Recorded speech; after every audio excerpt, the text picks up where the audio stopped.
లెక్కించలేని స్తోత్రముల్ దేవా ఎల్లప్పుడూ నే పాడెదన్.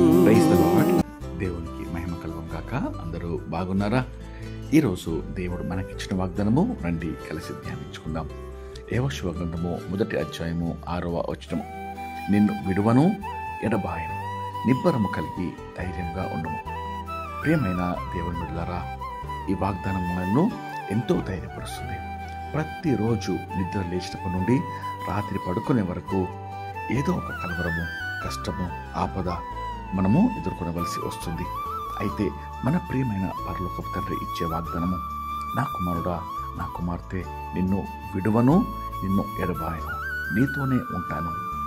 నీ కష్టాల్లో, అలజడిలో కలవరపడకు, నిబ్బరం కలిగి ధైర్యంగా ఉండు అని వెన్ను తట్టి బలపరుస్తున్నాడు.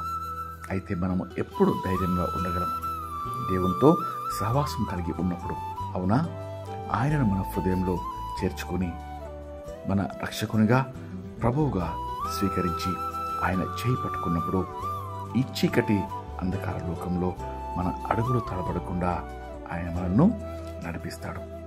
అప్పుడు అన్ని వేళలో, అన్ని పరిస్థితుల్లో నిబ్బరము కలిగి ధైర్యంగా ఉండగలము.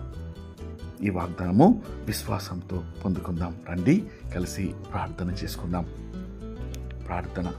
మహాపరిశుద్ధమైన మా ప్రియమైన పరలోకపు తండ్రి, మీరు ఇచ్చిన శ్రేష్టమైన వాగ్దానంకై మీకెంతో స్తోత్రం చెల్లిస్తున్నాం ప్రభా.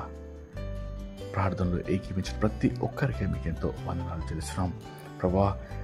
విడువను ఎడబాయను, నిబ్బరం కలిగి ధైర్యంగా ఉండమని అయ్యా మీరు సెలవిస్తుండగా, ఈ దినమందు ప్రభా కలవరంలో, కష్టంలో, దుఃఖంలో, ఆపదలో ప్రభా, ఎటువంటి సమస్యల్లో ప్రభా ఈ బిడ్డలు మోకరించి ప్రార్థిస్తున్నారో, హృదయాలు కుమరిస్తున్నారో, మొరపెడుతున్నారో ప్రభా ఆలకించమని వేడుకొంచున్నాం.